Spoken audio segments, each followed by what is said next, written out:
When it comes to how often you should eat, the answer isn't as straightforward as you might think, and this is where many people get confused. You probably already know which foods are considered healthy choices, but have you ever wondered if the timing of your meals actually affects your overall health? The truth is, meal timing can play a significant role, but the details are more complex than a simple rule. Marisa Moore, a registered dietitian nutritionist and author of The Plant Love Kitchen, has been asked about meal timing throughout her career. She explains that the answer is nuanced and depends on various factors unique to each individual. So, how often should you eat? The traditional approach most people follow includes 3 main meals: breakfast, lunch, and dinner, with snacks in between. However, it's important to remember that everyone's daily routine and lifestyle differ. So it's perfectly fine if your eating schedule isn't rigidly fixed every day. Research suggests that consuming more of your daily calories earlier in the day can be beneficial. For example, having a hearty breakfast and lunch, then a lighter dinner, aligns better with your body's natural rhythms. Experts also recommend finishing your last meal at least 2 to 3 hours before you go to bed or lie down.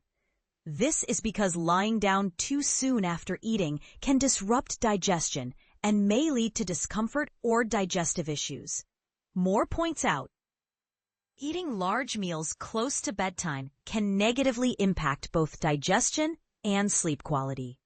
This is especially crucial for those who suffer from or want to prevent acid reflux, as late-night meals, particularly those high in spicy, acidic, or fatty foods, can worsen symptoms. In recent years, intermittent fasting has gained popularity as a trendy eating pattern.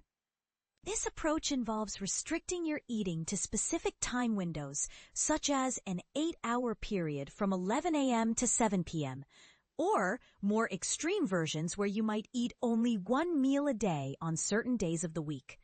Johns Hopkins Medicine explains that intermittent fasting varies widely and can be tailored to individual preferences. But here's where it gets controversial.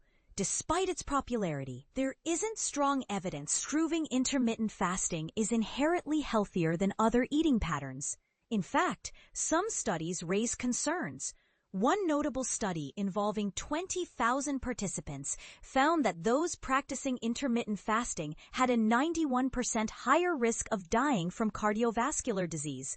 This alarming statistic suggests that intermittent fasting might not be the miracle solution many hope for.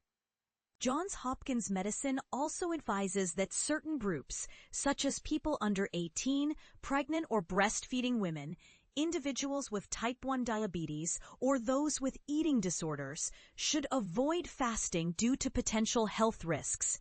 Registered dietitian Jamie Nadeau shares a balanced perspective. For some, intermittent fasting helps reduce calorie intake simply by limiting the time available to eat. However, research hasn't shown it to be more effective than traditional, sustainable lifestyle and dietary changes. So if intermittent fasting isn't the definitive answer, what is the healthiest way to schedule your meals? Unfortunately, there's no universal formula that fits everyone. What works well for one person might not be ideal for another, depending on their health status, lifestyle, and personal preferences. Nadeau emphasizes, the most robust evidence supports eating a balanced diet rich in fruits, vegetables, whole grains, lean proteins, and healthy fats, combined with regular physical activity and other healthy habits. I recommend focusing on well-rounded meals that provide enough protein and fiber, practicing mindful eating, and tuning into your body's hunger and fullness signals. In essence, experts suggest keeping your meal timing simple and intuitive. Eat when you're hungry and aim for meals and snacks that satisfy you nutritionally and keep you feeling full. Avoid overly restrictive diets, which often backfire. Restrictive dieting is usually unnecessary and can be counterproductive, Nadeau warns. Many people regain the weight they lost once the diet becomes unsustainable, and some develop unhealthy relationships with food.